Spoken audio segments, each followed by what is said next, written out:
আসসালামু আলাইকুম। সংবাদে আপনাদের সবাইকে স্বাগত জানাচ্ছি। আমি ফিরোজ তোহা। শুরুতেই আরবে কেবলস সংবাদ শিরোনাম। বাংলাদেশের সর্বশেষ গুরুত্বপূর্ণ আপডেট সংবাদে আপনাকে স্বাগত। শুরুতেই সংবাদ শিরোনাম, পরে বিস্তারিত। প্রথমেই জানাবো আমাদের হাতে থাকা সর্বশেষ গুরুত্বপূর্ণ সবথেকে তাজা আপডেট সংবাদ। উত্তরের 4 জেলায় বন্যার সংখ্যা, বিপদসীমার কাছাকাছি নদীর পানি, বন্যা পূর্বাভাস কেন্দ্রে জরুরি সতর্কবার্তা।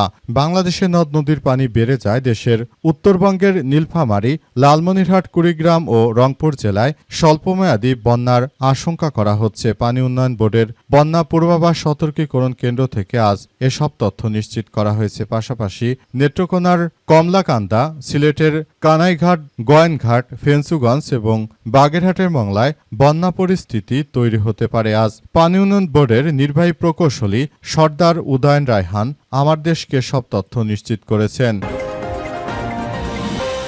এরপর জানাবো আগামী 23 জুন ঢাকাসহ দেশজুড়ে অস্থিরতা তৈরির নীল নকশা পরিকল্পনা। আওয়ামী লীগের ছাত্র জনতার রক্তক্ষয়ী ঐতিহাসিক গণ অভ্যুত্থানে ক্ষমতাচ্যুত এবং পরবর্তী রাষ্ট্রভাবে কার্যক্রম নিষিদ্ধ আওয়ামী লীগ আসন্ন 23 জুনে প্রতিষ্ঠাবার্ষিকীকে কেন্দ্র করে তারা দেশজুড়ে নানা ধরনের অস্থির কার্যক্রম সৃষ্টি করার পায়তারা করছে। তাই পুলিশ সদস্যদের সতর্ক করতে নোটিশ জারি করা হয়েছে।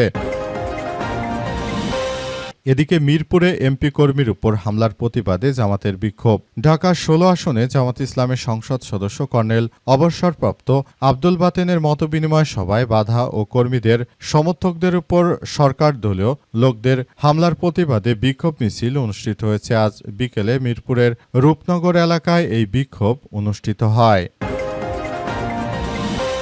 জানাবো ভারতীয় আধিপত্যবাদের বিরুদ্ধে ঢাকায় আজাদ পার্টির মশাল মিছিল। ভারতের ধারাবাহিক বাংলাদেশ বিরোধী কর্মকাণ্ড, সীমান্তে নিরীহ বাংলাদেশি নাগরিকদের হত্যা, নিয়মিত পুশিনের চেষ্টা, শহীদ শরীফ ওসমান হাদি হত্যাকাণ্ডের সঙ্গে জড়িত ব্যক্তিদের আশ্রয় প্রশ্রয় প্রদান এবং বাংলাদেশের অভ্যন্তরীণ বিষয়ে প্রকাশ্যে হস্তক্ষেপের প্রতিবাদে বাংলাদেশ আজাদ পার্টির উদ্যোগে আজ রাজধানীতে একটি শান্তিপূর্ণ মশাল মিছিল অনুষ্ঠিত হয়েছে। এবং সর্বশেষ জানাবো খুলনায় জামাতের আমির স্বাধীন সার্বভৌম রাষ্ট্র হিসেবে মাথা তুলে দাঁড়ানোর জন্য বাংলাদেশকে আগামীর বিপ্লবে স্বাগত। বিরোধী দলীয় নেতা ও জামাত ইসলামের আমির ডা শফিকুর রহমান বলেছেন যে স্বাধীন সার্বভৌম রাষ্ট্র হিসেবে মাথা তুলে দাঁড়ানোর জন্য হবে আগামীর বিপ্লব। এসো একসঙ্গে আমরা বাংলাদেশ গড়ি। প্রিয় দর্শক, এতক্ষণ শুনছিলেন সংবাদ শিরোনাম, এবারে বিস্তারিত। তবে তার আগে বন্ধুরা অনুরোধ থাকবে এই সংবাদটিতে একটি লাইক দিন। এই চ্যানেলে আপনি নতুন হয়ে থাকলে আমাদের সংবাদটি দেখতে দেখতে চ্যানেলটি সাবস্ক্রাইব করে রাখুন। কমেন্ট করে বন্ধুরা আপনার মূল্যবান মতামত জানিয়ে দিন আপনি বিশ্বের কোন দেশ থেকে বা বাংলাদেশের কোন স্থান থেকে আমাদের সংবাদটি দেখছেন এবং শুনছেন। আর বন্ধুরা, সংবাদটি আপনার সোশ্যাল মিডিয়া ফেসবুকে শেয়ার করে বন্ধুদেরও দেখার সুযোগ করে দিন। গাজা যুদ্ধে আপনি যদি নিরীহ ফিলিস্তিনিদের ভালোবেসে থাকেন বন্ধুরা, কমেন্টে ইয়েস লিখে পুরো বিশ্বকে আমাদের এই তাজা আপডেটটি দেখার সুযোগ করে দিন। এবারে বিস্তারিত। উত্তরের 4 জেলায় বন্যার আশঙ্কা, বিপদসীমার কাছাকাছি নদীর পানি, বন্যা পূর্বাভাস কেন্দ্রে জরুরি সতর্কবার্তা। নদ নদীর পানি বেড়ে যায়। বাংলাদেশের উত্তরের নীলফামারী, লালমনিরহাট, কুড়িগ্রাম ও রংপুর জেলায় স্বল্পমেয়াদী বন্যার আশঙ্কা দেখা দিয়েছে। পানি উন্নয়ন বোর্ডের বন্যার পূর্বাভাস সতর্কীকরণ কেন্দ্র এছাড়াও নেত্রকোনার কলমাকান্দা, সিলেটের কানাইঘাট, গোয়েনঘাট, ফেঞ্চুগঞ্জ ও বাগেরহাটের মংলায় বন্যা পরিস্থিতি তৈরি হতে পারে বলে সতর্ক করা হয়েছে। আজ পানি উন্নয়ন বোর্ডের নির্বাহী প্রকৌশলী সর্দার উদয় রায়হান আমার দেশকে বলেছেন যে ভারী বৃষ্টিপাতের প্রভাবে নদ নদীর পানি বৃদ্ধি পায়। 4 জেলায় সাময়িকভাবে বন্যা পরিস্থিতি তৈরি হয়েছে। অবস্থায় আগামী 5 দিন এই বন্যা অব্যাহত থাকতে পারে এমন আশঙ্কার কথা তিনি জানিয়েছেন। এই বন্যার ফলে সারা দেশের বিভিন্ন জায়গায় এখন নদ নদীতে অতিরিক্ত পানি বৃদ্ধি পাওয়ার ফলে মূলত নতুন নতুন সমস্যার সৃষ্টি হচ্ছে।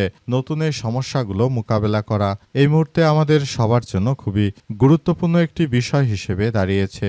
আমরা মনে করি বর্তমানে যে ধরনের বন্যার বিষয়গুলো সামনে এসেছে সেগুলো এই মুহূর্তে সবাইকে খুব সতর্কতার সহিত আসলে বন্যা যে কোনো পরিস্থিতি মোকাবেলা করতে হবে। যদি বন্যা হয়, যার যার পরিবার পরিবারকে নিয়ে নির্দিষ্ট আশ্রয় কেন্দ্রগুলোতে আশ্রয় নিতে হবে বলে সর্দার উদয়ন নিশ্চিত করেছেন। তিনি আরও জানিয়েছেন যে, আমি বলতে চাই, এখনই এই বিষয়গুলো নিয়ে খুবই গুরুত্ব সহকারে কার্যক্রম চালাতে হবে, যাতে করে বন্যার পানিতে আপনাদের কোনো ক্ষয়ক্ষতি না হয়। তাই নিরাপদ স্থানে এসব জেলার বাসিন্দাদেরকে আশ্রয় নেওয়ার জন্য বলা হয়েছে।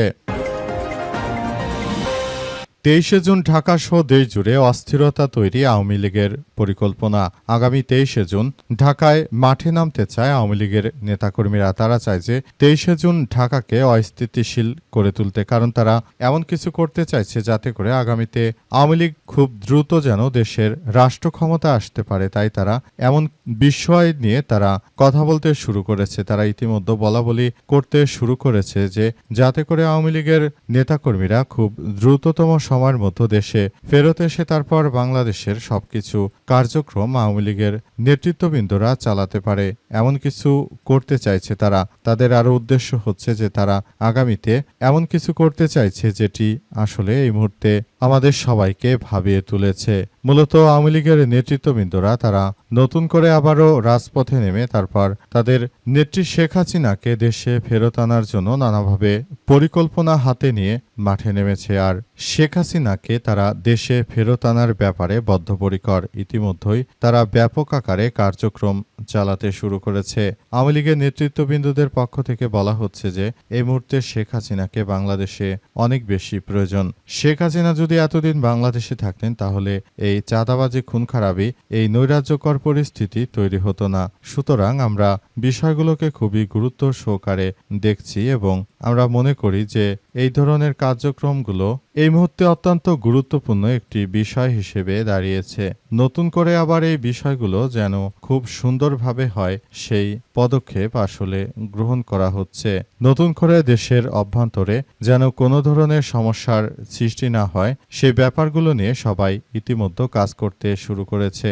বলা হয়েছে যে এই ধরনের কার্যক্রমগুলো পরিচালনার মধ্য দিয়ে তারা মূলত এমন কিছু করতে চাইছে যাতে করে খুব শীঘ্রই শেখ হাসিনা সহ আওয়ামী লীগের যারা বড় পর্যায়ে নেতা রয়েছে তারা দেশের অভ্যন্তরে ঢুকে পড়তে পারে। সেজন্য তারা ব্যাপকভাবে প্রস্তুতি নিতে শুরু করেছে এবং বিষয়গুলো নিয়ে তারা খুবই ইতিবাচকভাবে কার্যক্রম চালিয়ে যাচ্ছে। নতুন করে বিষয়গুলো নিয়ে তারা আবারও ভাবতে শুরু করেছে যাতে করে দেশের অভ্যন্তরে আওয়ামী লীগের নেতৃত্ববৃন্দকে আবারও জাগিয়ে তোলা যায় সেই প্রত্যাশা নিয়ে তারা আবার একটি বিশৃঙ্খল পরিস্থিতি তৈরি করতে চায়, এমন কথাই জানাচ্ছে পুলিশের কাউন্টার টেররিজম। তারা আগামী 23শে জুন আওয়ামী লীগের প্রতিষ্ঠাবার্ষিকীর দিন উপলক্ষে তারা খুবই সতর্ক অবস্থানে থাকবে যাতে করে দেশের অভ্যন্তরে কোনো ধরনের বিপর্যয়কর কোনো পরিস্থিতি না ঘটে, সেটি নিয়ে খুবই অ্যাগ্রেসিভ ভূমিকায় থাকার জন্য সবাই কাজ করছে। মিরপুরে এমপি কর্মীদের উপর হামলার প্রতিবাদে জামাতের বিক্ষোভ। ঢাকা 16 আসনে জামাত ইসলামের সংসদ সদস্য কর্নেল অবসরপ্রাপ্ত আব্দুল বাতেনের মতবিনিময় সভায় বাধা ও কর্মীদের উপর বিএনপির হামলার প্রতিবাদে এবার মাঠে নেমেছে জামাত ইসলাম। জামাতের পক্ষ থেকে আজ এসব বিষয় নিশ্চিত করা হয়েছে। জামাতের পক্ষ থেকে আরও বলা হয়েছে যে এই ধরনের কার্যক্রমগুলো আসলে তারা যেভাবে পরিচালনা করছে সেটি কোনোভাবেই গ্রহণযোগ্য নয়। তারা আসলে যে ধরনের কার্যক্রম চালাতে শুরু করেছে এটি কোনোভাবেই আমরা মেনে নেব না। তারা ক্ষমতা আছে বলে জামাত ইসলামের নেতৃত্ববৃন্দর উপর এই ধরনের অমানবিক অত্যাচার করবে সেটি আমরা মেনে নিতে পারি না। তাই জামাতের নেতাকর্মীরা তারা মাঠে নেমেছে এবং তারা আরও জানাচ্ছে যে যে কোনো মূল্যে বিএনপির এই দুর্বৃত্তপনা আমরা ধ্বংসস্তূপে পরিণত করব। আগামীতে বিএনপি কোনো ধরনের এমন যেন বিপর্যয়কর কোনো পরিস্থিতি তৈরি করতে না পারে সেটি নিয়ে আমরা সবাই বদ্ধপরিকর। আমরা বিষয়গুলো নিয়ে সবাই একসঙ্গে আলাপ আলোচনা করছি। বিএনপির চাঁদাবাজি, রাহাজানি, সন্ত্রাসী এমন কোনো অপরাধ নেই যা তারা ক্ষমতা আসার পর করছে না। সুতরাং তারা আমাদের নেতাকর্মীদের উপর আক্রমণ করবে আর আমরা সহজ ভাষায় সেটিকে মেনে নেব, এটি হতে পারে না। তাই তারা ব্যাপক বিক্ষোভে নেমেছে এবং তারা বিষয়গুলো সেভাবেই নিচ্ছে যাতে করে ভবিষ্যতে আর এই সন্ত্রাসী রাজনৈতিক দলটি কোনো ধরনের বিপর্যয়কর পরিস্থিতি ঘটাতে না পারে সেটি ইতিমধ্যে আসলে সবার ভিতরে একরকম জানাজানি হয়ে যাচ্ছে। নতুন করে এই বিপর্যয়কর পরিস্থিতি আসলে কোন দিকে যাবে সেটি এখন পর্যন্ত আসলে বোঝা যাচ্ছে না। ভারতীয় আধিপত্যের বিরুদ্ধে আজাদ পার্টির মশাল মিছিল। ভারতের ধারাবাহিক বাংলাদেশ বিরোধী কর্মকাণ্ড, সীমান্তে নিরীহ বাংলাদেশি নাগরিকদের হত্যা, নিয়মিত পুশিনের চেষ্টা, শহীদ শরীফ ওসমান হাদি হত্যাকাণ্ডের সঙ্গে জড়িত ব্যক্তিদের আশ্রয় প্রশ্রয় প্রদান এবং বাংলাদেশের অভ্যন্তরীণ বিষয় নিয়ে প্রকাশ্যে হস্তক্ষেপের প্রতিবাদে বাংলাদেশ আজাদ পার্টির উদ্যোগে আজ রাজধানীতে একটি শান্তিপূর্ণ মশাল মিছিল অনুষ্ঠিত হয়েছে।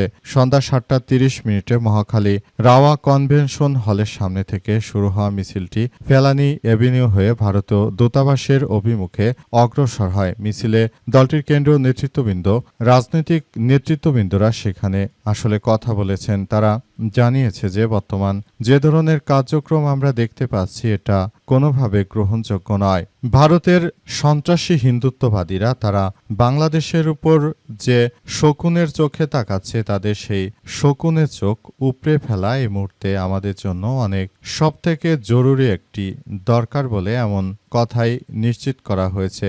আজাদ পার্টির পক্ষ থেকে আরো বলা হয়েছে, বাংলাদেশটা আমাদের সবার, সুতরাং এই বাংলাদেশের দিকে ভারতের হিন্দুত্ববাদীরা যদি আগ্রাসী মনোভাবে তাকায় তাহলে তাদের চোখ উপড়ে ফেলা হবে। বাংলাদেশের বিরুদ্ধে, মাতৃভূমির বিরুদ্ধে যে হিন্দুত্ববাদীদের কালো শকুনের ছায়া পড়েছে, সেই কালো শকুনের ছায়া অবশ্যই আমাদেরকে রুখে দিতে হবে। ভারতের নরেন্দ্র মোদীর সন্ত্রাসী শুরু থেকে তার পিয়ারা হাসিনাকে নিয়ে তারা বাংলাদেশের বিরুদ্ধে যে ধরনের সন্ত্রাসী কার্যক্রম চালাচ্ছে, নরেন্দ্র মোদীর এই সন্ত্রাসের বিষ দাঁতকে উপড়ে ফেলা এই মুহূর্তে আমাদের সব থেকে বড় প্রয়োজন। দেশপ্রেমিক বিজিবি সদস্যদের বলবো, ভারতের আধিপত্য বিরুদ্ধে আপনারা যেভাবে রুখে দাঁড়িয়েছেন, আপনারা ইতিহাসে স্মরণীয় হয়ে থাকবেন। আমাদের বাংলাদেশ কখনো এই ভারতীয় হিন্দুত্ববাদীদের কাছে, হিন্দুত্ববাদীদের সামনে মাথা নত করবে না। আমরা এই বিষয়গুলো খুবই গুরুত্ব সহকারে দেখছি। আমরা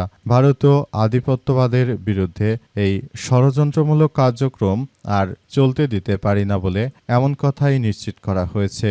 ভারতীয় হিন্দুত্ববাদীরা তারা যে ধরনের কার্যক্রম শুরু করেছে, সারা বিশ্বের বুকে তারা যে ধরনের সন্ত্রাসী কার্যক্রম চালাচ্ছে, সেটি আমরা হতে দিতে পারি না। তাদেরকে অবশ্যই আইনের আওতায় এনে তারপর শাস্তি নিশ্চিত করতে হবে। দরকার হলে আমরা বিশ্ব আদালত বা আন্তর্জাতিক আদালতে গিয়ে ভারতের হিন্দুত্ববাদীদের শায়েস্তা করব।